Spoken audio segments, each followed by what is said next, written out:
When you hear about someone having a breakthrough, but there is no sign whatsoever in their story, there is no history of violent resistance against them, then I'm telling you, they didn't have a breakthrough.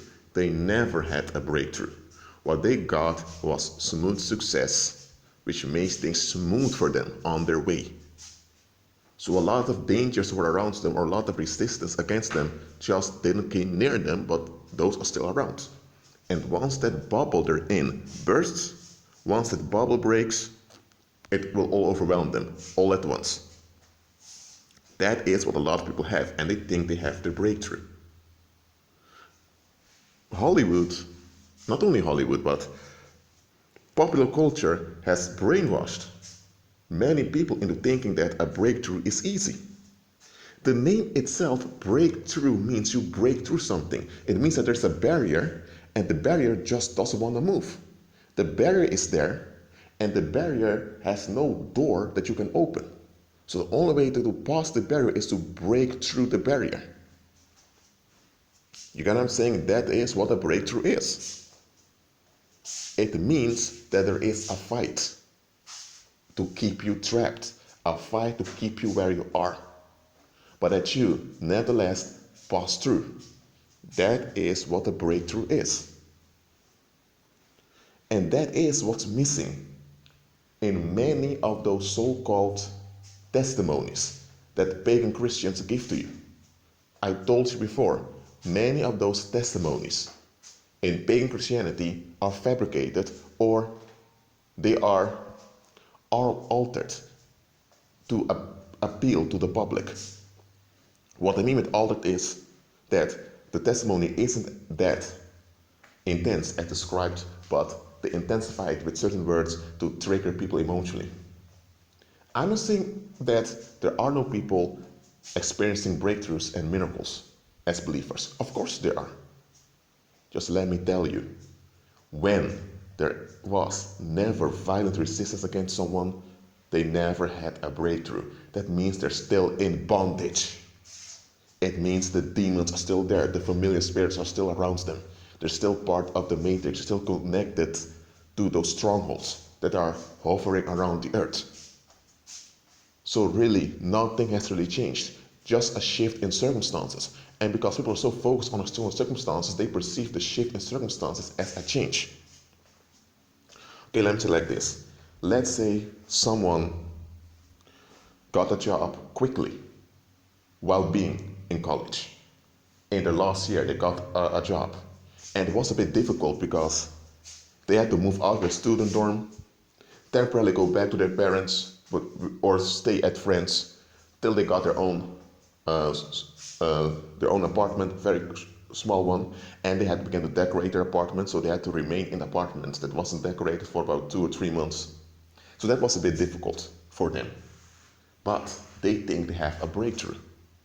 But if you look at them carefully, they still have their so-called support group, relatives that support them, that call them, that are good terms with them. They still have certain friends from college that they're good with. Some of them moved away, they started a so-called new life because they got a job elsewhere.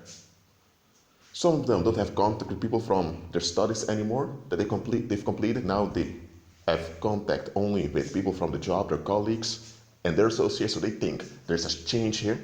Now what has happened? Such individuals got smooth success. They had a quick shift in circumstances. And the quick shift was a bit uncomfortable, but that's it. It was only a quick shift. But those people didn't have a breakthrough because there was no violent resistance against them. There was no collective no against them. When you have a collective no against you, it will affect your circumstance, it will affect your health, and individually you will have circumstances acting out against you. It can be applied for a job, and they were welcome to take you on the job. But for some reason communication went bad that they can't reach you, or they suddenly forgot about you. Not out of malintent, but they really just forgot about you. It's a demonic operation going on. And this demonic operation is fueled, is energized by the negative wills of people against you.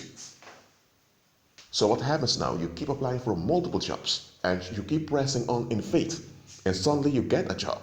But once you have the job, you still feel haunted. And sometimes things seem to go wrong at the job. What's going on? There's still a violent will against you. There's still a collective no against you.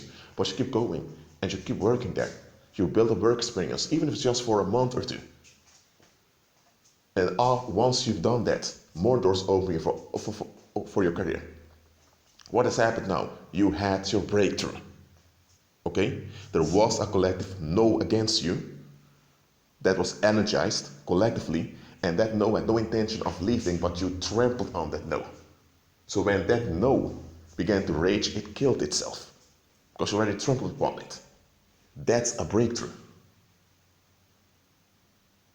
So beware with celebrating people's breakthroughs if those breakthroughs never happened. A shift in circumstance with some discomfort for a while is not a breakthrough. Because look at this. Let's say you have someone that, I'm using the example of getting a job very quickly because it's a common thing. Let's say someone has a smooth success, that they get things very quickly, get a job quickly, full-time, they get a higher position very quick at the job. They so-called make a career very quickly. But look at the bigger picture. This individual spends most of his or her time only at that job. They don't really socialize with other people. The few people they socialize with are either their significant other, if that individual is around, boyfriend, girlfriend, or spouse. Some relatives, if relatives have time, because relatives are also occupied with busyness, being busy. And of course you have the clients of the job that they need to deal with, but those are at a distance. So when you look at it, socially, they decrease. And they're not aware they're decreasing. And here's the thing, they lose perspective. They're so excited that they've made it, that they don't look beyond. And what happens, years go by, they're stagnating, and soon younger folks arrive to take over their place, and now they feel threatened. And now they realize that, oh dear, past a decade or past 8 years, I haven't developed really that much. I thought it was developing because I got a higher salary, I got more titles, but really, I was just being busy every day with a few holidays in the year. So what happened now? They have a breakthrough? No. Because later on, when they reach their 30s or mid-30s, there's a crisis. But in their early 20s, till their 30s, when things were going so smooth, they were thinking, well, this is life. I have life. They got a mortgage and all of it, that. But now that they realize, oh, time has passed by. I haven't looked beyond. I can't get the time back. Now they need to deal with stuff. Okay? Now they will witness that their parents are not around anymore because their bodies will expire also. So that support group that they had in the early 20s, they don't have it anymore. Now they realize that many of the people that they used to rely on are also not available anymore. So now they realize that they've impoverished over time instead of being enriched. It seemed as if they were being enriched when things happened so smoothly for them. But here's the thing, they were still trapped. They were never delivered. So they never had a breakthrough, just smooth success, just an easy shift in circumstances. And a lot of folks, I'm telling you, want an easy shift in circumstances. And I can understand why. Who in the right mind would want to put up with a collective no against them? Who want to put up with a figurative brick wall that's hindering them? Nobody wants that. But it's better to break through that brick wall, to trample on that collective no. Because once you've trampled upon it, once you break through the brick wall, it's over. It will never come back again. And now, you are not being drained anymore by having to resist that collective no. Now that collective no cannot oppress you anymore. Just understand what I'm saying. I'm not saying that if someone got things quick, that is automatically a trap. You can get something quick. But when everything starts off good, okay, that's what I mean. When everything starts off good and things shift so quickly and so easy, and there's so much euphoria in it, I'm telling you, watch out. I'm telling you, watch out. I told you this before, beware when everything starts off good. Something can start off good, but when everything around you starts off good, in this world, beware, it's a trap. And many just don't realize they've been trapped until it's way too late. That's how people get trapped to narcissistic partners that later are killing them in that relationship. Sometimes even get kids with those people, and now they are in a very difficult, complex situation. But here's the thing, when that so-called relationship was really a demonic trap, when it occurred, everything started off good. And during the infatuation phase, they had no intention of listening to anyone else. They had this narcissistic attitude that it's all about their happiness. I don't say they were narcissists. I don't say they intended to harm anyone. But that narcissistic attitude that was all about their own comfort blinded them. And now that time passes by, it doesn't have to be a long time now, that just a few years pass by, now the cracks appear in the bubble. And now they realize there's a lot of violence behind those cracks. And now they realize, uh-oh, this ain't looking good. There's going to be a flood of negativity here. There's going to be a flood of toxicity. And now they need to deal with it. Now they need to go through a divorce. Now they need to have arrangements on who has the kids. Now they need to arrange alimentation. Now you will have separate families with a lot of conflict. Now you have all those things. What happened? They got an easy shift in circumstances. And they confused that easy shift for deliverance. They confused that easy shift for a breakthrough. They never had a breakthrough to begin with. So let me tell you, when someone, and look, I'm not talking about unsaved people, I'm talking about unbelievers now. I'm talking about those that claim to follow Christ. If anyone claims to follow Christ, but they never faced a collective no, which is a fictive brick wall against them, I'm telling you, most likely they're either not saved, they're not believers, they're just religious people that are tricked thinking they're saved, or they are believers, but they're still in bondage. But Satan tricked them into thinking they've been delivered. And that means that they will face the collective no anyway, very soon. No believer that agrees with Christ, or I'm saying nobody that really agrees with Christ, will remain free of facing that collective no. Unbelievers face it. And because unbelievers don't have the Holy Spirit, they don't have those resources to endure and overcome, most of them tend to give in. There are some unbelievers that decide to persist, and after all they realize they can't do it by their own human strength, they need some help, so they end up in the paranormal. They either go to warlocks or witches or to witch doctors to get aid, they pay for it, or they become the warlock or witch themselves, and they do things on their own behalf. That's how it goes in this world. It doesn't mean having some spirituality, you won't get nor stay anywhere. If you get somewhere without using anything spiritual, because you're atheist or humanist, all of that, it's just a trap. I'm telling you, it's a trap. And most unbelievers have been trapped by smooth success. And it was really demons luring them into a place where they would be blinded to keep them stuck over there. That was what was really happening.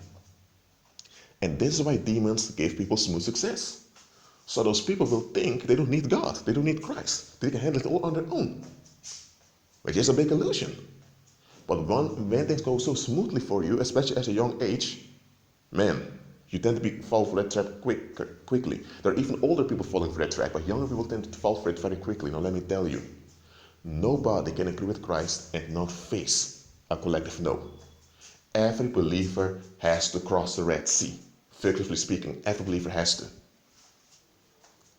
I'm telling you, there are unbelievers out there who listen to those testimonies of those so-called believers, or better said, they're pagan Christians, but they present themselves as believers.